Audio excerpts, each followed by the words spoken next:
A wildly successful 19th Straits Regatta ends today, here where it started at the 1°15 marina.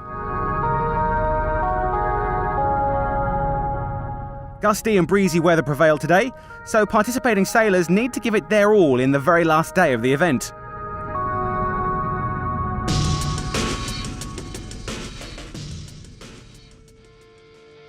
The first categories to start racing were the IRC A and B, and the PY classes. They were followed by the 1 design categories, and then the really fast SB20 boats. And last but not least, the even faster trimaran boats. Today's schedule called for a coastal race along the shore of Singapore, with all classes starting out in front of the Approach Bay area, then heading upwind towards the east coast of Singapore and the SF Yacht Club. From there, the second coastal race would commence, which would essentially involve boats returning back to Approach Bay where they started. The long upwind leg would be more like a drag race, not much manoeuvring would be required. This time, boat speed would be the most crucial factor in winning the race. When strong winds are the order of the day, the effort put together by the crew has not only to do with technique, it is also about hiking hard, keeping the boat as flat as possible. The job of the skipper, on the other hand, becomes quite demanding.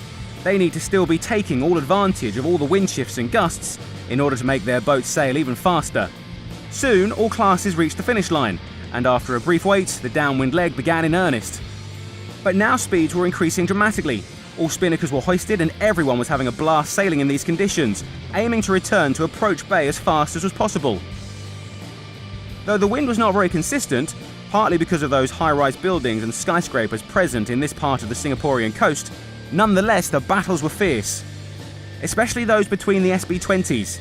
These boats were getting so close to each other for the most part of the race that the tension got palpable for spectators and sailors alike. This offered some amazing moments in this competition.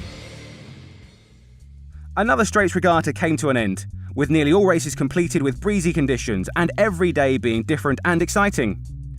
This event in Singapore is one of the most important dates in the sailing calendar for Southeast Asia particularly, not least as it forms the last stop of the Sir Thomas Lipton Trophy, following the Raja Muda International Regatta and the King's Cup. Of those 3 anchors to the Asian sailing circuit, the Straits Regatta is perhaps, if not the most important, then the most dramatic and exciting. It all ends here, and all the sailors each year really give it all they have. This year too, the regatta had a splendid finale, courtesy of the organisers. The awards ceremony brought together all the athletes and strong memories of these thrilling past 4 days in Singapore and Batam Island. And, of course, you can't have too much of a good thing. Yet another one of those fun races followed the ceremony, and then it was really time to start partying. And on that note, it's goodbye from Singapore. Thanks for being with us.